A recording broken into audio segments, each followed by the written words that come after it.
A little over 2 weeks ago, we had a leadership retreat here at Willow Avenue. Members of council and each commission were invited to spend half the day together planning and dreaming. We used a version of a communal discernment prompt that we've used in the past, introducing it at the beginning of the day and sharing our responses at the end. Here's the prompt. Imagine we're 1 year into the future. What will we be celebrating that has made this a great year at Willow Avenue? While there were a variety of responses, the most frequently recurring response was some version of vital and authentic outreach. I was thrilled and shocked.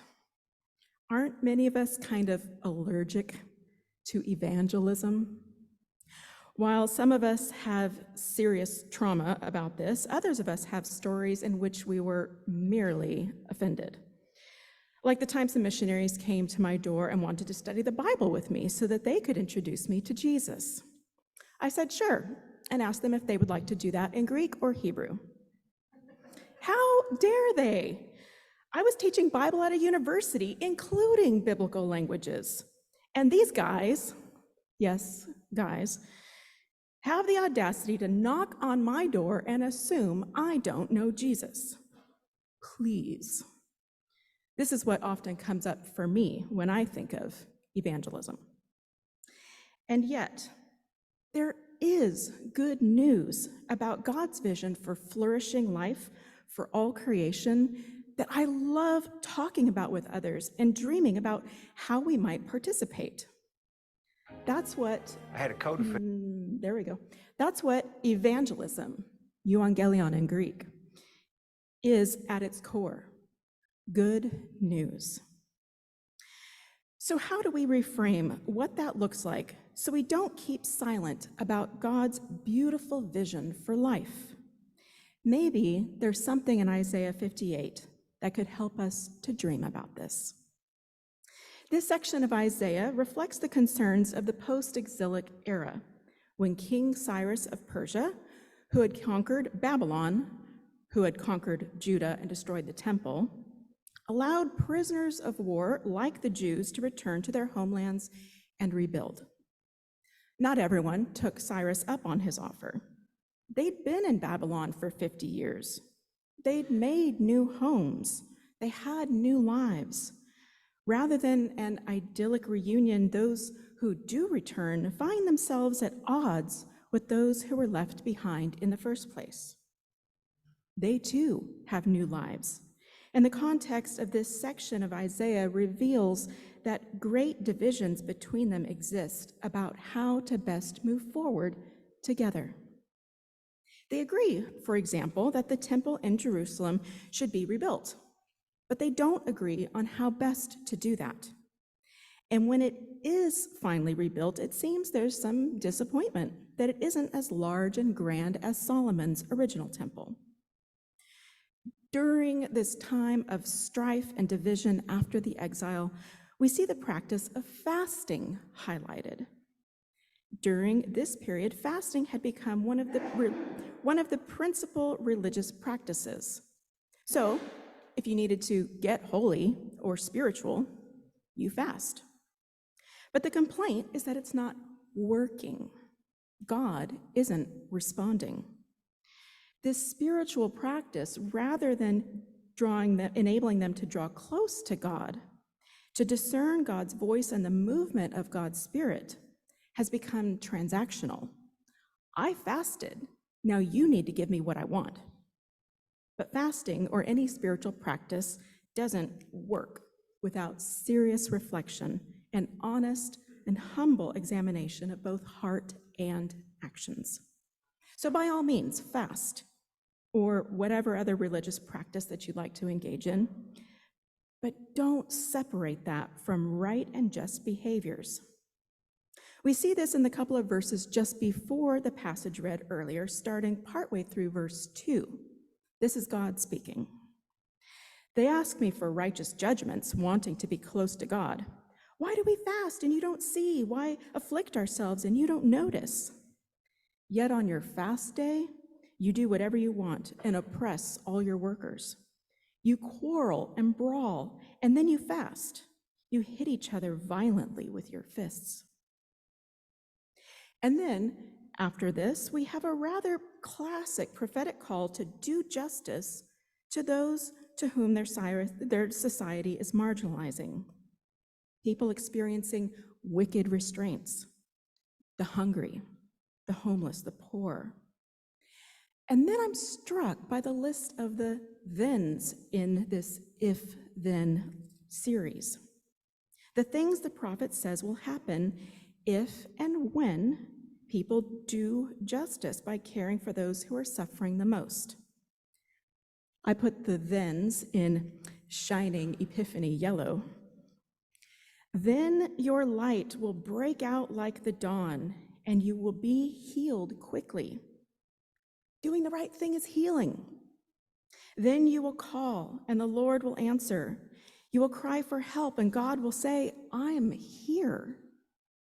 If you remove the yoke from among you, the finger pointing, the wicked speech, if you open your heart to the hungry and provide abundantly for those who are afflicted, your light will shine in the darkness, and your gloom will be like the noon. Doing the right thing can move us out of our gloom. The Lord will guide you continually and provide for you, even in parched places. Isn't this what so many of us really want from God?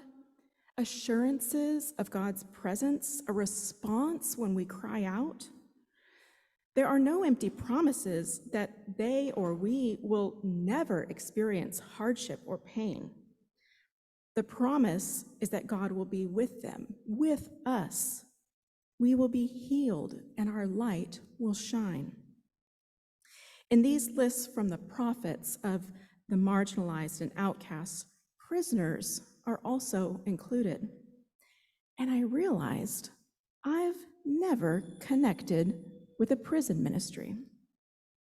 When Peggy Davis first sent in information about the Kairos prison ministry to the office a few weeks ago, my old habitual allergic reaction kicked in. But because of this theme that had emerged from our leadership retreat about vital and authentic outreach, this time my allergic reaction came with a twinge of guilt.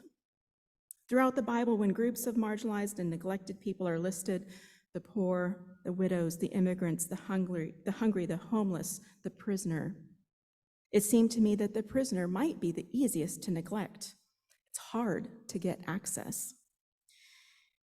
I confessed to Peggy that I had not done everything that I could to support her in this work previously and asked to learn more. And what I learned really surprised me. Beyond some stereotypical goal of introducing inmates to Jesus was a ministry that teaches skills in peacemaking, reconciliation, forgiveness, and relationship building. We love these things.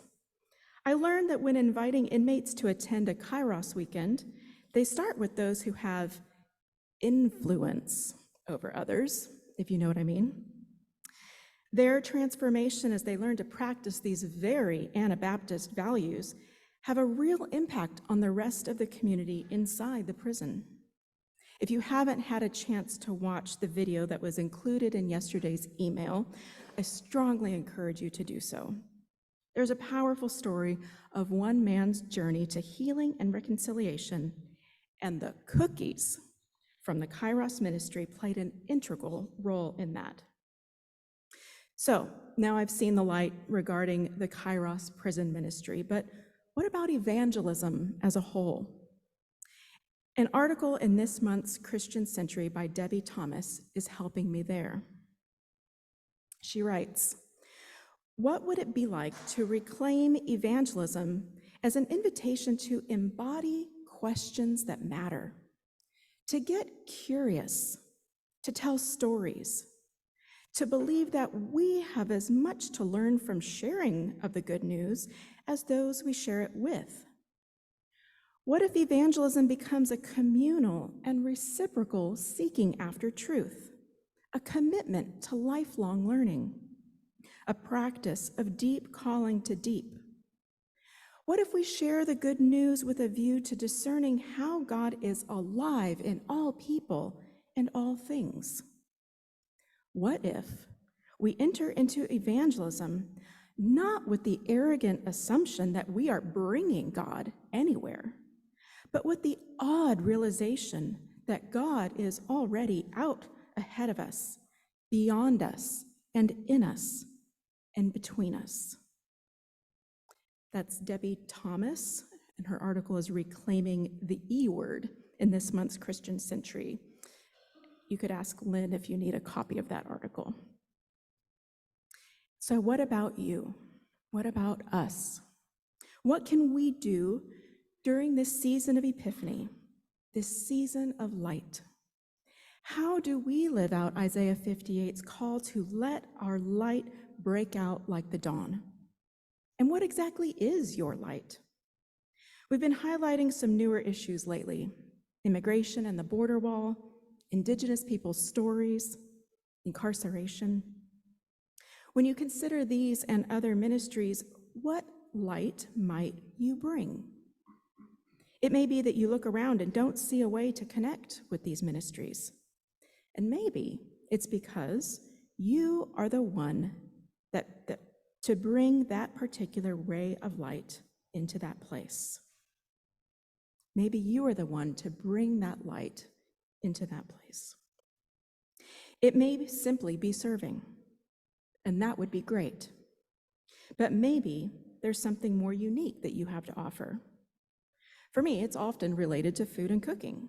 So for example, I'm working with the Butterfly Gardens and EPU to schedule cooking demos, and with the FPU Student Food Pantry. You can also respond to specific calls for support. For example, EPU needs at least 3 more volunteers at the neighborhood market this coming week. There are a few of us that already regularly attend, so you won't be alone if you're shy or anxious. We also have things for you to do to support the Kairos Prison Ministry as Peggy prepares to go for a weekend in 2 more weeks. Today, during fellowship time, you can write notes to participants in the Kairos program. All of the materials and examples are provided on a table in the fellowship hall. And there's also a prayer vigil sign up on a big poster on the wall, along with suggestions for your time of prayer. This is different than prayer vigils where you sign up for a specific time slot and then you go to a certain place. In this instance, you sign up for a time frame like morning on a certain day, and sometime during that window, you commit to praying from wherever you are. You can also bring cookies next Sunday for Peggy to take with her the following week. There's a list of guidelines below the cookie video in yesterday's email from the church, and we'll share that again in the Wednesday email this coming week. Finally, you could attend a webinar series beginning this Tuesday called Beyond Incarceration. This is a collaboration between the Mennonite Church USA and Mennonite Central Committee to learn about the ways the faith community is actively understanding and working against these complex systems of confinement. And because it starts this coming Tuesday, it's in last Wednesday's email. At our leadership retreat 2 weeks ago, we had a strong communal discernment about the ways to do outreach together as a congregation, not just as individuals and not just in our day jobs.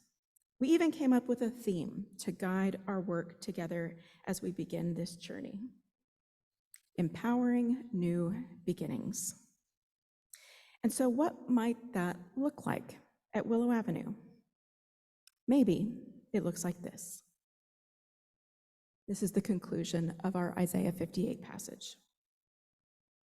He will rescue your bones. You will be like a watered garden, like a spring of water that won't run dry. They will rebuild ancient ruins on your account. The foundations of generations past you will restore. You will be called mender of broken walls, restorer of livable streets. May it be so. Amen.